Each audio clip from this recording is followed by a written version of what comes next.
Aujourd'hui, nous allons partager dans le thème Jésus, le pain de vie. Amen. Amen. Jésus, le pain de vie. Alléluia. Amen. J'aimerais que nous puissions vraiment être ici présents. On peut être là, mais l'esprit est ailleurs. Mais je vous conjure à diriger vos esprits ici. Hein, que le Saint-Esprit nous aide. Et je prie que l'Esprit du Seigneur puisse ouvrir nos esprits afin de comprendre les Écritures. Nous allons parler sur Jésus, le pain de vie. Jésus, le pain de vie.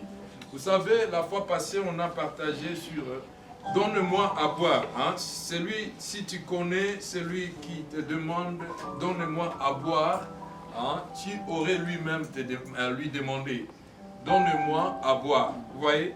Donc pourquoi le Seigneur a rencontré cette femme samaritaine et lui demande de l'eau à boire? Or, lui-même étant la source, alléluia, Amen. Il savait ce qu'il allait faire. Mais ce que le Seigneur voulait, bien aimé dans les Seigneurs, était de sauver cette femme.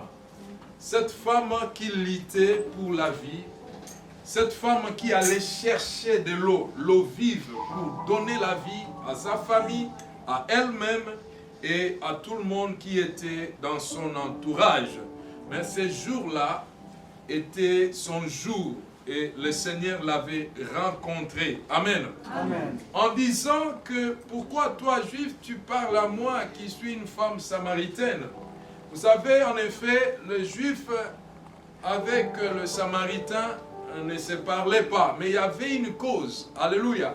Et Jésus était venu pour rétablir la paix, pour rétablir la joie et l'unité dans ces deux provinces. Vous savez, il y avait dans Israël, le juif avait la coutume, avait le coutume de prier Dieu dans Jérusalem. Il considérait que Jérusalem était un lieu très saint, un lieu très saint. Alléluia. Amen. Pendant que les gens de Samarie et aussi avait une autre ville. Vous savez, Samarie était juste une province. Ils avaient une ville dans Samarie qui était considérée comme une ville sacrée. Alors, pendant que le Samaritain voulait que tout le monde aille adorer Jésus, aille adorer le Seigneur dans cette ville, les Juifs n'en voulaient pas. Alléluia. Amen. Ils n'en voulaient pas. C'est ce qui causait cette dispute. Amen et amen. Amen. Donc il y avait quand même une, si je peux dire, une guerre de religion où les gens voulaient présenter que non, c'est nous qui sommes mieux et c'est dans notre endroit que vous devez venir prier dans cet endroit. Mais le Seigneur a dit à cette femme que l'heure vient et elle est déjà venue où les vrais adorateurs adoreront le Père en esprit et en vérité. Alléluia. Amen. Le Seigneur est venu rétablir la relation entre ces gens, que ce soit les Juifs, que ce soit les Samaritains, pour les ramener et se présenter comme le Seigneur qui allait donner la vie.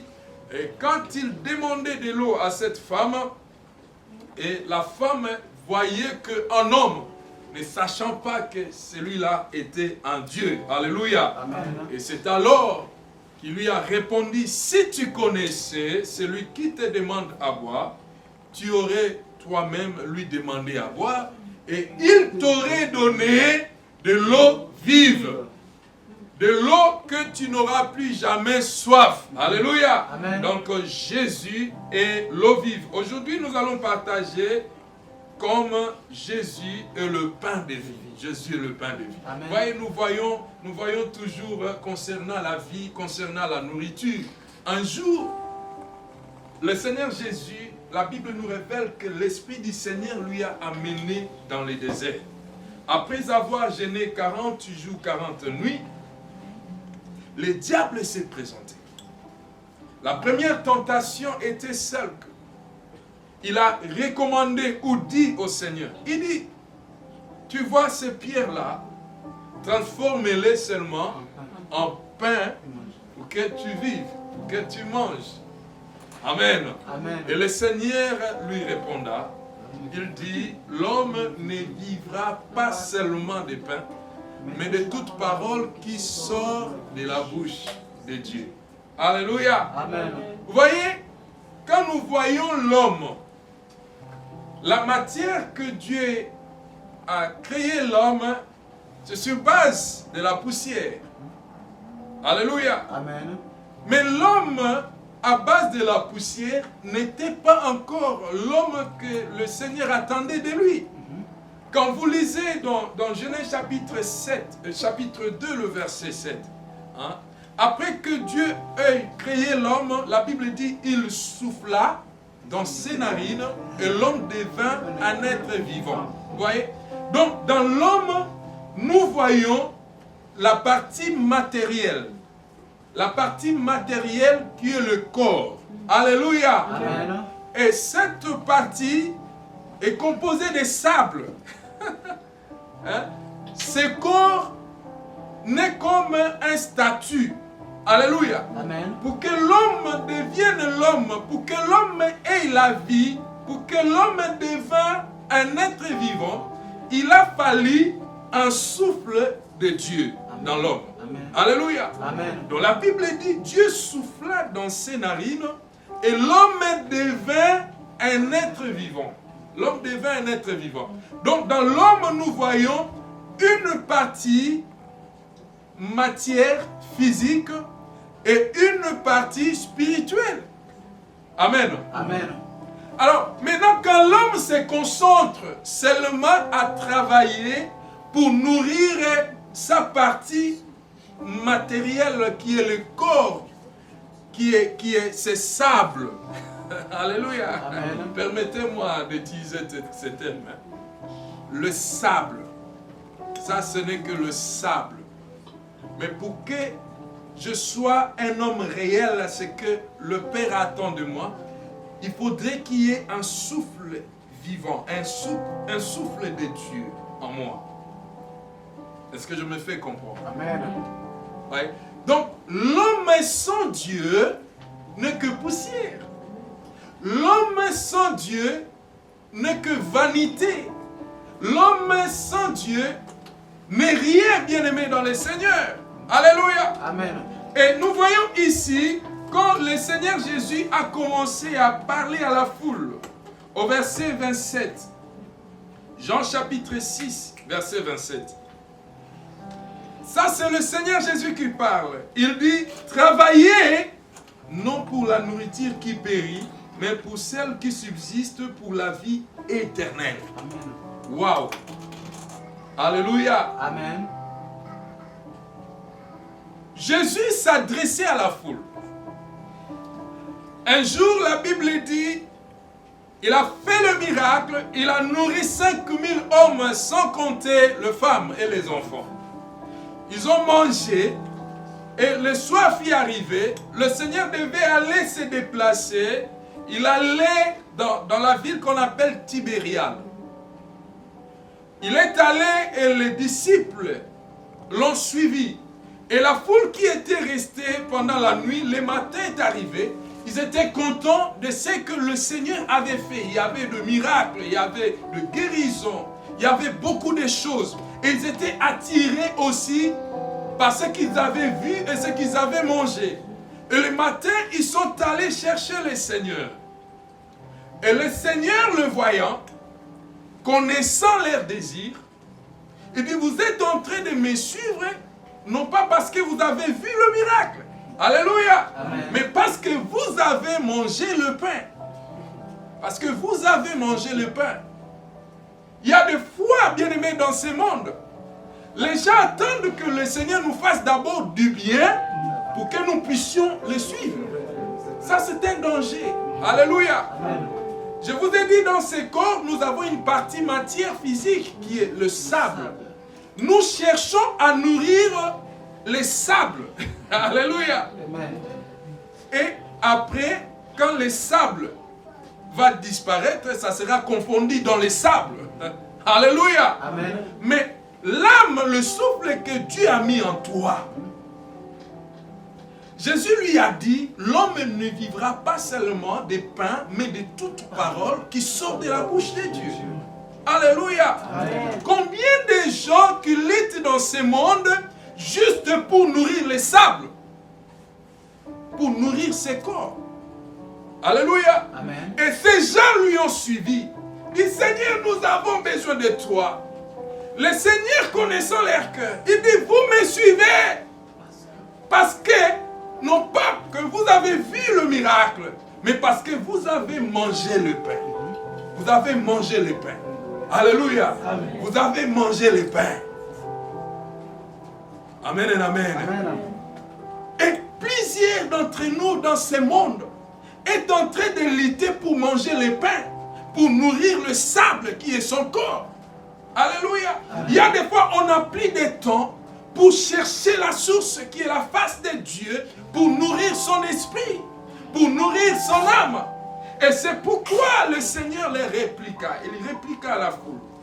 Il dit, travaillez non pour nourrir, pour la nourriture qui périt. Waouh. Travaillez non pour la nourriture qui périt. Regardez combien d'efforts que nous sommes en train de fournir. Combien nous sommes en train peut-être de souffrir pour gagner du pain. Combien nous voyageons, combien nous nous déplaçons, combien nous cherchons pour l'équilibre social dans la vie, pour assurer la famille, pour assurer le futur, pour assurer nos enfants, pour assurer peut-être nos projets. Nous sommes en train de lutter et même beaucoup de gens n'ont plus de temps pour adorer le Seigneur, pour chercher la face de Dieu, oubliant la partie intérieure, qui est la partie supérieure, qui est la partie qui est appelée à vivre d'éternité en éternité.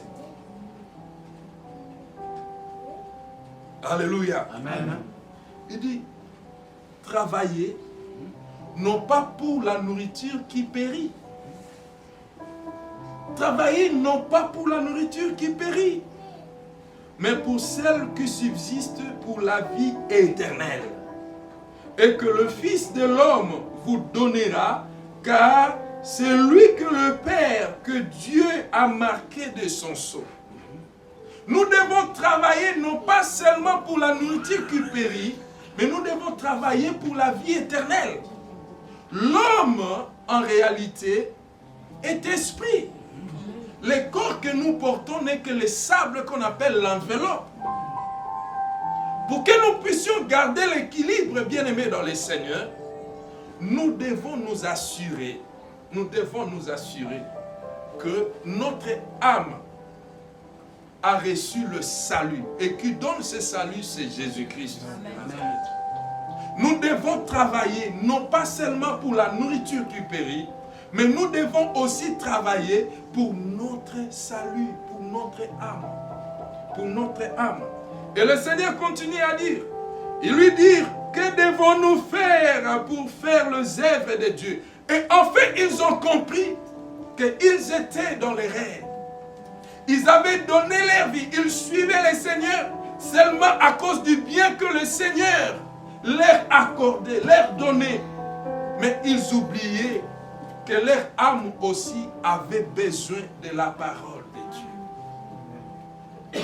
Leur âme avait besoin de la parole de Dieu. Et le Seigneur avait parlé des mots durs face à face à ce peuple. Et beaucoup même d'entre eux, ils étaient dispersés et disparus. Et le Seigneur regarda, voyant Pierre et les autres. Et Pierre lui dit, à qui irions-nous? C'est toi qui as le parole de la vie éternelle. Alléluia. Amen. Beaucoup qui sont en train de fuir le Seigneur, ou de fuir l'église, ou de fuir la prière, bien-aimés dans le Seigneur, nous sommes en train de fuir la vie qui nous attend. La vie qui nous attend, bien-aimés, n'est cachée qu'en Jésus-Christ. La vie qui nous attend, bien-aimés dans le Seigneur, ce n'est pas le bien ou la nourriture nourriture qui périt, mais c'est la parole de Dieu qui vit éternellement. C'est pourquoi la Bible dit toute chose passera, mais la parole de Dieu ne passera jamais. La parole de Dieu ne passera jamais. Et qui est cette parole? C'est Jésus-Christ. Amen. Jésus-Christ est la parole incarnée. Jésus-Christ est venu comme le pain de vie. Et quand nous voyons la suite, qu'est-ce qu'il a expliqué aux disciples? Jésus leur répondit, l'œuvre de Dieu, c'est que vous croyez en celui qui l'a envoyé. Alléluia. Amen. La Bible nous recommande, par cette parole, de croire en Jésus pour avoir la vie éternelle. C'est pourquoi il est écrit dans Jean 3, 36. Il dit, celui qui a le Fils a la vie, mais celui qui n'a pas le Fils n'a pas la vie, mais la colère de Dieu. Tu n'as pas crié au Seigneur, oui, il n'y a pas de problème. Mais sache qu'un jour, la colère de Dieu sera sur toi. Dis, la colère de Dieu sera sur toi. Amen. Alléluia. Amen. Mais pour avoir cette vie, nous devons croire en Jésus comme Seigneur et Sauveur. Amen. Quel miracle fais-tu donc? Lui dirent-ils, afin que nous le voyions et que nous croyions en toi. Que fais-tu? Nos pères ont mangé la manne dans le désert. Selon ce qui est écrit, il leur donna le pain du ciel à manger. Jésus leur dit, en vérité, je vous le dis, Moïse ne vous a pas donné le pain du ciel, mais mon Père vous donne le vrai pain du ciel. Amen. Car le pain de Dieu, c'est celui qui descend du ciel et qui donne la vie au monde. Ils lui dirent, Seigneur, donne-nous toujours ce pain. Jésus leur dit, je suis le pain de vie. Celui qui vient à moi n'aura jamais faim. Et celui qui croit en moi n'aura jamais soif. Wow. Jésus a démontré à cette foule, pour les révéler, que le pain du ciel, la manne qu'ils attendaient, cette manne bien-aimée ne pouvait pas sauver quelqu'un. Mais la vraie manne, c'est Jésus-Christ de Nazareth. La vraie manne, la vraie nourriture qui peut nous assurer la vie éternelle, c'est Jésus-Christ de Nazareth. C'est pourquoi il a dit, je suis le pain de vie. Amen. Celui qui me mange n'aura jamais soif. Alléluia. Amen. Mais il aura la vie éternelle. Vous voyez, ça c'est dans le cadre du plan de Dieu. Dieu a un plan pour notre bonheur. Alléluia. Amen. Le bonheur que nous pouvons avoir sur la terre dans ce monde n'est que pour un petit temps. Mais le vrai bonheur, c'est en Jésus-Christ, bien-aimé dans le Seigneur. Ne concentre pas tout ton temps à aller travailler en abandonnant le Seigneur. Des jours tels que pareils, de vrais enfants de Dieu que le Seigneur a placés dans cette maison, ne devaient pas manquer cette réunion. Ne devaient pas manquer. Ne devaient pas manquer. C'est vraiment une occasion favorable pour nous de nous réunir, pour célébrer ce roi, pour manger cette nourriture qui n'aura jamais de faim. Cette nourriture qui nous assure la vie éternelle. Amen. Cette nourriture qui nous apporte la joie de demeurer avec lui. Et il a toujours un plan merveilleux pour notre bonheur en Jésus-Christ. La vie a un but, bien-aimé, et la vie a une signification. Quand le Seigneur nous a créés, ce n'est pas en vain. Alléluia. Amen. Notre vie a un sens. Notre vie a une signification. Notre vie a un but. Je ne sais pas s'il vous est arrivé de vous poser la question. Aujourd'hui, je vis. Et demain, que serai-je demain? Alléluia. Personne ne connaît demain. Ce qui peut arriver demain. Personne, bien-aimé dans le Seigneur. Sache en toi, bien-aimé, ce n'est pas seulement le corps que tu arranges, que tu prépares pour bien habiller, pour sortir, pour aller travailler à la recherche de la vie. Mais il y a quelque chose en toi qu'on appelle l'homme intérieur. Ce que Job a appelé en réalité dans l'homme, c'est l'esprit. Est-ce que tu es en train de préparer ton esprit? L'esprit là ne meurt jamais. L'esprit qui est dans l'homme ne meurt jamais. Alléluia. L'esprit ne meurt jamais. Mais l'esprit a une destination à la fin. Soit dans le royaume des dieux, pour ceux qui vont croire en Jésus, soit dans l'enfer, pour ceux qui ne croiront pas en Jésus. Alléluia. Amen. Or, le Seigneur a un plan merveilleux, non pas pour nous faire du mal, mais pour nous faire du bien, pour nous faire entrer dans son royaume dans les derniers jours. Alléluia. Amen. Es-tu prêt, bien-aimés dans le Seigneur, à s'attacher à ce Dieu-là qui a un plan merveilleux pour nous? À s'attacher à Jésus qui est le pain de vie. Lorsque nous les mangeons chaque jour, nous n'aurons jamais soif. Lorsque nous nous attachons en lui, nous sommes en train de faire croître notre intérieur, notre homme intérieur, notre esprit, notre âme. Beaucoup de gens pensent aujourd'hui que j'ai déjà donné ma vie à Jésus, j'ai la garantie de la vie éternelle. Mais qu'est-ce que la Bible nous dit? C'est lui qui persévérera jusqu'à la fin, c'est celui-là qui sera sauvé. Amen. Alléluia. Amen. En d'autres termes, nous pouvons comprendre que celui qui a le salut, s'il ne persévère pas, il peut s'arrêter en route, il peut s'arrêter quelque part. Beaucoup de gens pensent que non, je suis déjà sauvé, la grâce de Dieu est là. Je peux faire du n'importe quoi. Je suis chrétien. Mais est-ce que tu es affermi, attaché à Jésus? Est-ce que tu marches avec lui? Est-ce que tu obéis à sa parole?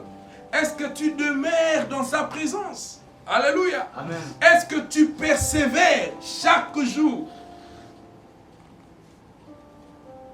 Or, dans l'église primitive, la Bible nous révèle que ces chrétiens qui avaient cru au Seigneur persévéraient dans la communion des saints, dans la fraction, et ils persévérèrent dans les enseignements des apôtres. Alléluia. Amen.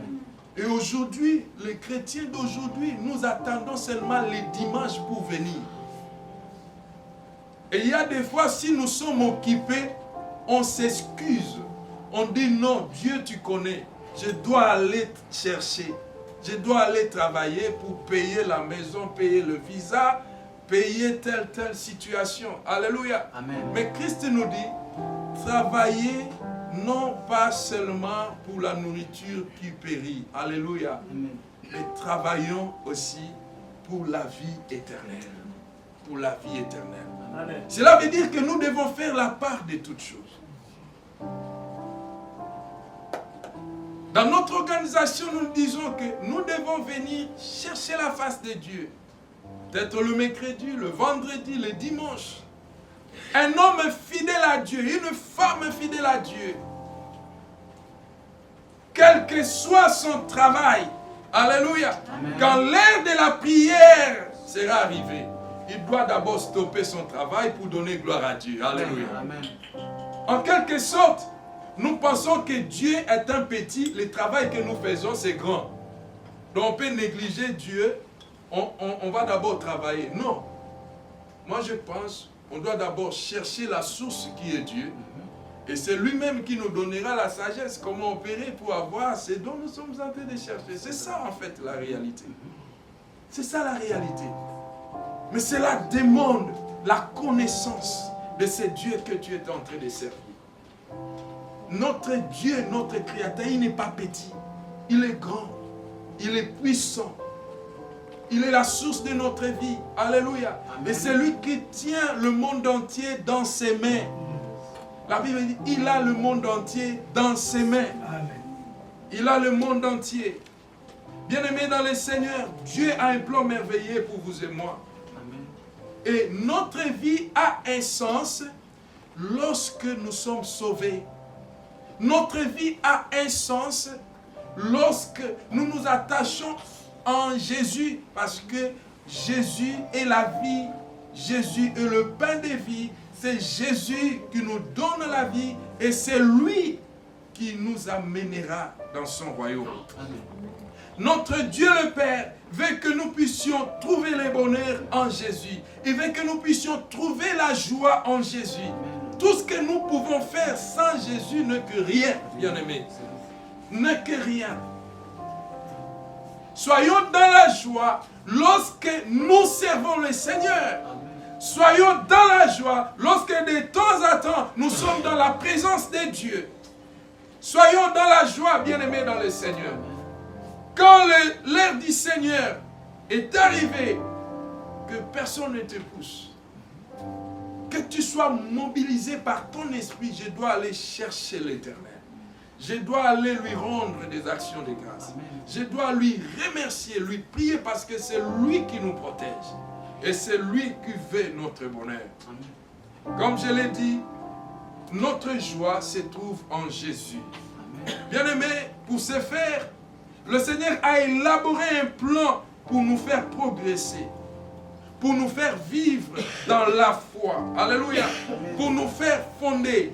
Il a élaboré un plan pour former une famille. Alléluia. Pour former une famille. C'est pourquoi nous l'appelons notre Père, qui est aux cieux. Il est notre Père parce qu'il nous a formé une famille en Jésus. Il a un plan merveilleux parce qu'il veut que nous puissions retourner vivre avec lui un jour dans le paradis. C'est ça le plan de Dieu. Si nous demeurons dans sa présence, c'est pour garder notre foi en lui. Pour que nous ne trébuchions pas. Pour que nous demeurions fermes à lui jusqu'à ce qu'il vienne. Parce que son plan est de retourner pour nous prendre afin de nous amener un jour dans son royaume. Alléluia. Amen. L'autre fois, je vous ai fait rire. Dans ce monde, on peut amasser toutes choses. Et après, si peut-être il y avait 200 ans, et après les 200 ans, sans Jésus, alléluia, amen, tu n'es rien. Sans Jésus, tu n'as rien fait. Sans Jésus, tu n'as plus la vie. Sans Jésus. Mais regardez ce que le Seigneur a réservé pour nous. La vie éternelle, la vie d'éternité en éternité. Amen. Waouh! Quel amour! Quelle grâce! Il y a des fois, nous ne voyons pas des choses spirituelles, des choses éternelles. Pour que le Seigneur nous aide à comprendre l'amour de Dieu, le plan de Dieu dans notre vie. Amen. Il veut que nous ne soyons pas bien-aimés loin de lui, mais il veut que nous puissions être toujours à ses côtés. C'est ça la famille. Amen. C'est ça la famille. Il veut que nous puissions être attachés à lui, le servir, garder notre foi jusqu'à ce qu'il vienne. Car il nous a promis, il viendra prendre son église. Ephésiens 5, 27. Et son église, c'est vous et moi. Ce n'est pas les 4 coins du mur. C'est chacun de nous qui partage sa foi avec le Seigneur Jésus. Chacun de nous qui croit au Seigneur Jésus comme son Seigneur et Sauveur. Chacun de nous qui marche dans la crainte de Dieu. Chacun de nous qui fait la volonté de Dieu. Amen. Alléluia. Amen. Il viendra prendre une église sans tache, ni rien de semblable, ni ride, ni souillé. Et cette église, ce sont vos cœurs, nos cœurs. Nous devons purifier toujours nos cœurs dans sa présence. Amen. Nous devons marcher toujours dans la crainte de son nom. Nous devons courir pour chercher sa face. Ne venons pas avec négligence devant le Seigneur.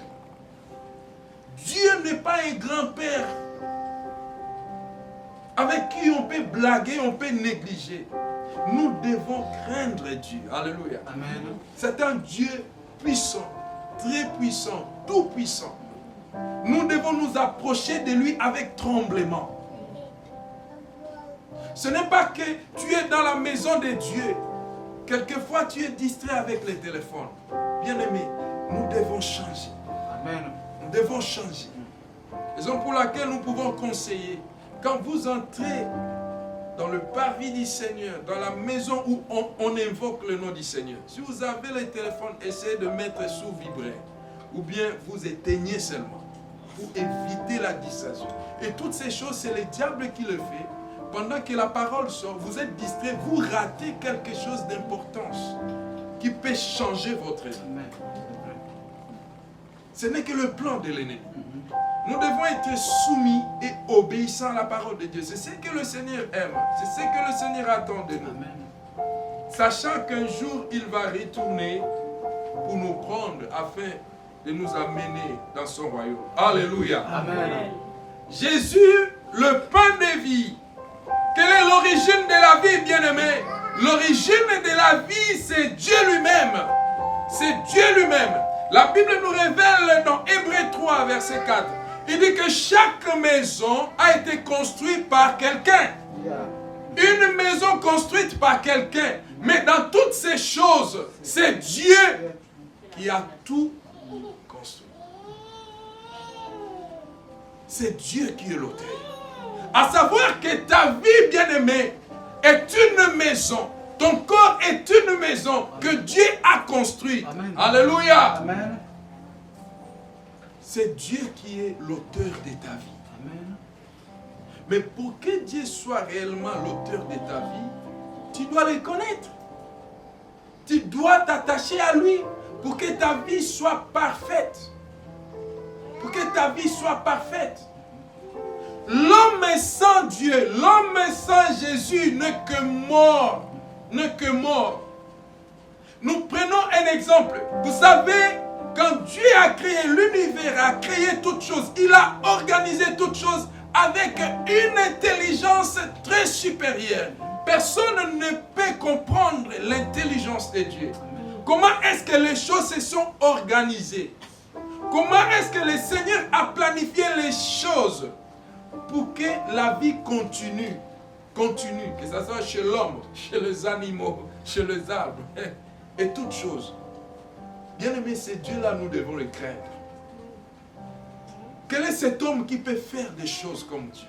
Alléluia. Amen. C'est pourquoi la Bible l'appelle l'incomparable. Il est l'incomparable. Dieu est incomparable. Il est le Tout-Puissant. Amen. Il a organisé des choses pour notre bien. Et tout ce qu'il a fait a un environnement approprié. Si c'est que Dieu a fait ne se trouve pas dans son environnement approprié, bien aimé, il n'y a plus de vie.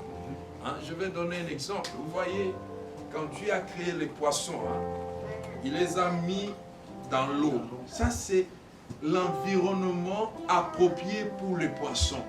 Quand vous tirez les poissons de l'eau, vous les placez ailleurs sans eau, le poisson ne va pas subsister pendant longtemps.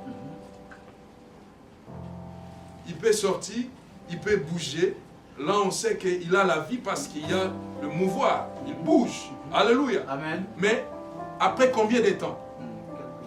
Après combien de temps? Le temps sera compté parce que le poisson n'est plus dans son environnement. Alléluia. Amen.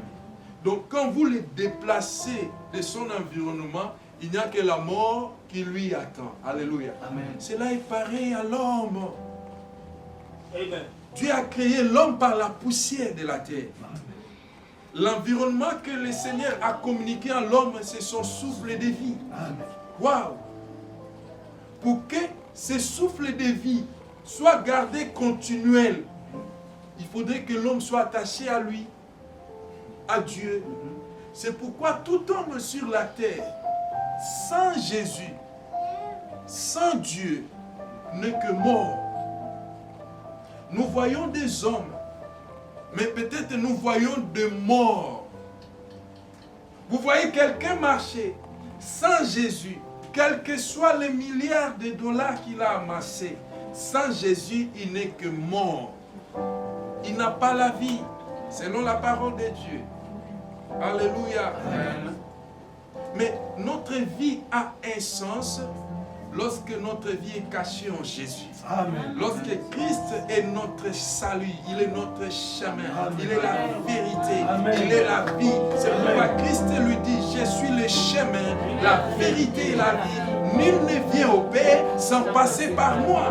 Notre environnement est Jésus-Christ de Nazareth. Amen. Pour que ta vie ait un sens bien-aimé, tu dois chercher Jésus.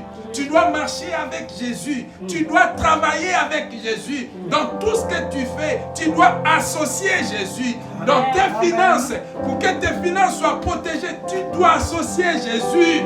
Pour que tes affaires marchent, tu dois associer Jésus. Pour que ta vie soit équilibrée, tu dois associer Jésus. Il a dit, travaillez non pour la nourriture qui périt, mais pour celle qui subsiste éternellement. Quelle est cette nourriture qui subsiste éternellement? C'est Jésus-Christ, le pain des vies. Jésus-Christ, le pain des vies. Alléluia. Amen. Bien-aimés dans le Seigneur, la vie physique, la possibilité d'agir dans le monde à travers notre corps, notre parole, notre comportement, par notre volonté, nous pouvons utiliser notre corps pour se déplacer, pour transformer, pour construire.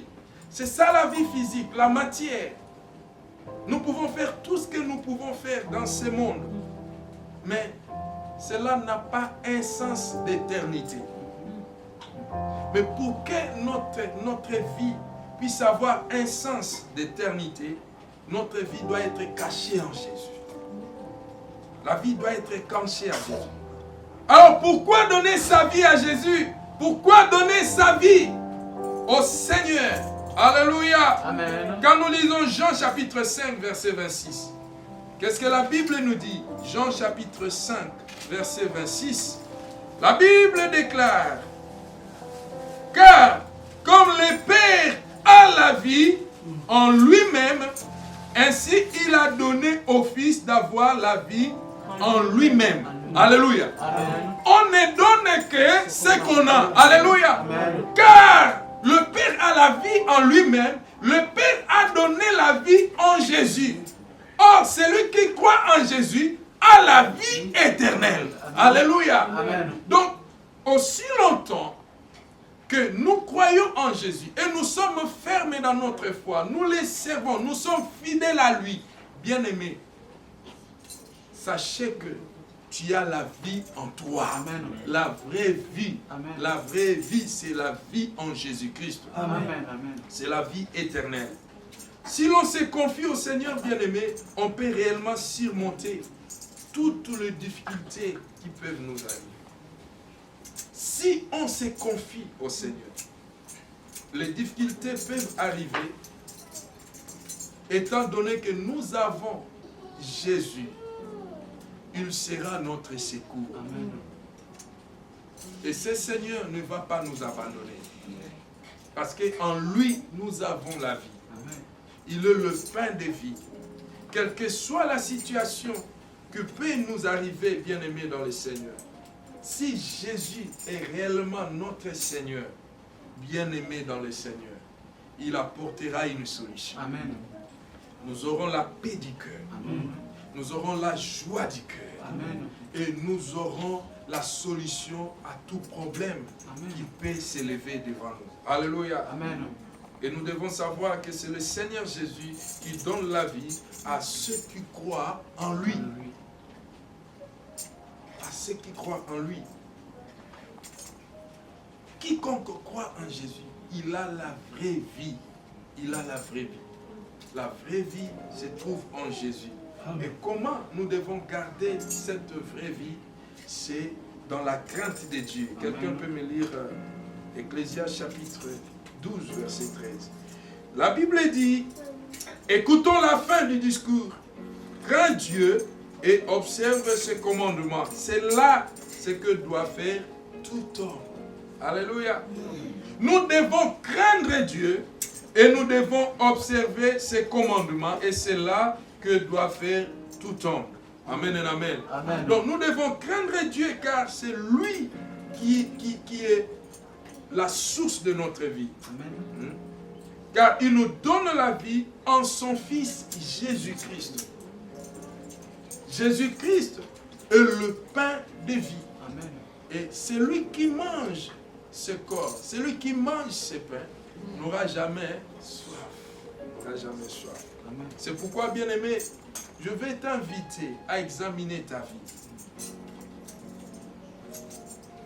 La vie que tu es en train de mener, que ce soit ici en Chine ou ailleurs, cette vie n'est pas un embryon. La vie n'a pas de embryon. Tout ce que nous sommes en train de faire, nous rendrons compte à cela. La Bible dit, il y a un temps pour toutes choses. Il y a un temps pour toutes choses. La parole de Dieu s'est adressée à nous aujourd'hui, afin que nous puissions savoir que la vie, la vraie vie que nous sommes en train de chercher, c'est en Jésus-Christ. Car Jésus-Christ est le pain de vie. Jésus-Christ est le pain de vie. Jésus-Christ nous donne le salut et il viendra un jour nous chercher. Amen. Pour nous faire retourner dans son royaume. Amen. Parole du Seigneur.